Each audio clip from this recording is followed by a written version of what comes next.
good basketball team that we beat tonight, and it's one of those teams that when we schedule a game, it's nerve-wracking to schedule a team like Furman because fans are not familiar with Furman, so they all of a sudden think that you're supposed to beat them. And this is a team that certainly on any given night can beat any team in the country. They got a lot of returners. I thought we did a really good job on their 2 leading scorers. We did a great job getting back in transition the last couple of days. We really honed in defensively. I didn't like the fact that I thought we gave up 21 points against Miami in transition, and I didn't think down the stretch we played great defense. And so we talked about taking away their team's leading scorer and second leading scorer, and proud of our guys bounce back. It's a really good win. It's one of those wins that you'll look back at in March when we talk about quads, and you'll see that it'll be probably a quad 2, maybe quad 3, but won't be a quad 4. So excited about it. I thought LJ Thomas came off and did a great job, coming in and with a career high. Of course, Quavion Smith has been fantastic. He's played a really, inspiring basketball so far, and it was good to see the ball go in for Jack Clark. So, questions? 3 balls really working tonight, especially early on in the game. Is that something you guys planned on trying to get going early on, or was it just finding the open guy? Well, we went into the game plan was to go in and drive, and get paint touches. And through those drives and paint touches, we were able to get some easy shots outside. And I thought of all games, I know we've had more assistant games, but we really shared the ball. You saw a lot of one more go from one side of the floor to the other. Can we talk about sharing the ball tonight? Spoke with LJ after his breakout performance. How does it feel to just keep adding guards to an already driven team that is driven by their guards? Well, it's, I've been searching to develop our bench and kind of figuring out, I'm not in a situation where I want to play to Quavion and Jarkel 38 to 40 minutes a game. I want to give them some breaks. I think it's better for them down the stretch. And I'm looking for LJ and Breon Thomas Breon Pass to obviously take a big step forward. And both of them are getting better. And we're doing it through the games, we're doing it through practice, but I thought LJ was really good. He played with poise, made some good shots, drove the basket. I thought he did a really good job. Jarkel got the big splash after the game. I think he said even the head coach might have splashed him. I didn't splash him, but I got out of the way. But he did. This team is they're coming together. It's hard when you're bringing so many people from different areas and different places and different schools, but they are happy for each guy's success, and I think that's really good. And he did get drenched. He also said that a big part of playing as a freshman is earning the trust of the head coach, especially making the most out of the minutes. I guess tonight. Yeah. I just when I look at it, I'm kind of old school in this area because I give our guys so much freedom offensively that you can't be a liability on the defensive end. If you would sit down and guard and come in and play and be solid, your opportunity to play is more. Casey, Jarkel, and T all said after the game that one of the emphases going in tonight was toughness, especially after Miami. What did you see from those guys tonight, and how much did that improve, and especially in the second half? Yeah, what I was bothered by at the Miami game was lack of toughness, both physically and mentally.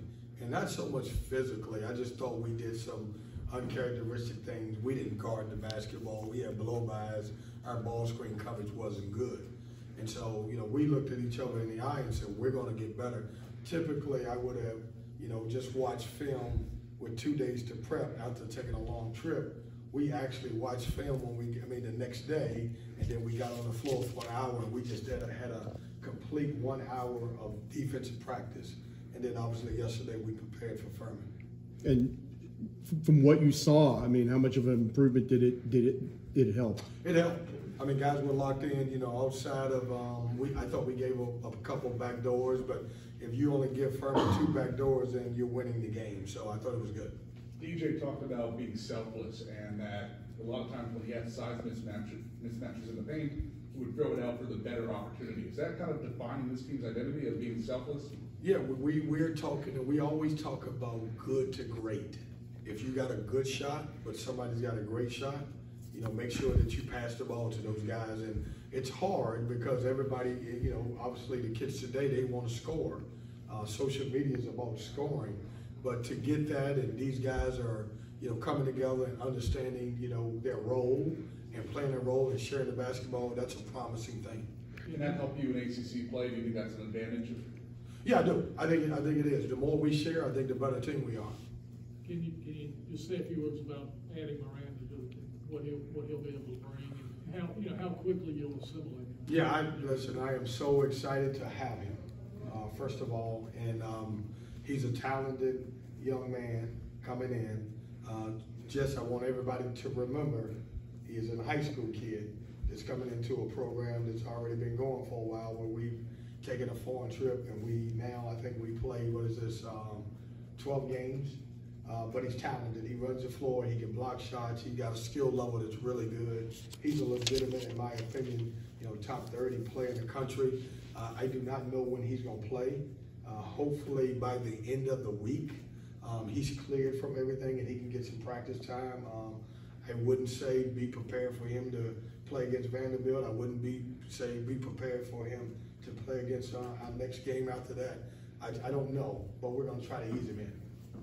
How impressed were you with Burns' game tonight with the expanded role? Yeah, I think you're talking about DJ? Yes, sir. I think DJ's coming along. He can pass the basketball. The one thing that hurt us when we lost Deshaun is playing DJ Burns 30 minutes a game. I don't think he's ever played 30 minutes a game. And so I'm trying to figure out, a rotation where he doesn't have to play as many minutes.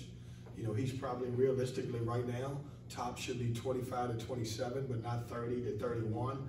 But when he's in there, he's so effective. Where he's got to grow is we need him to get better defensively, especially in ball screens, because that's where Deshaun was really special at. You had mentioned Jack Clark, who stayed out of foul trouble. Yeah, I did. Remember I said, Chip, you ain't paying attention. Remember, said it's good for Jack to see the ball going on. But it is good that he wasn't in foul trouble. Yeah, Furman, they may be a SoCon champion, and then you got Vanderbilt coming up. The value of these two games in terms of kickstarting and then getting back into ACC play, could you just speak to that? And how excited are you for the opportunity to play a neutral site game? Yeah, I'm excited that I think we've had a very competitive non-conference. When you talk about going to Atlantis and playing three really good teams at home, you got a Furman who's really good. You get another neutral court game against Vandy in Chicago. And so we've been so focused on finishing the non-conference. I know it seems a little weird because we got 2 ACC games right in the mix of the non-conference, but I think all of these will help prepare us for the stretch run of the ACC. Do you think the offensive schemes and the mentality is going to hold up in ACC play going forward? I do. I mean, I think, I think one thing we've proven is that we can score the ball. Where I want us to continue to do is get better. I think, and I'm not sure about this, you guys can fact check that, I think we're leading the ACC in scoring. So that's never really been a problem with this team. It's just getting better in other areas.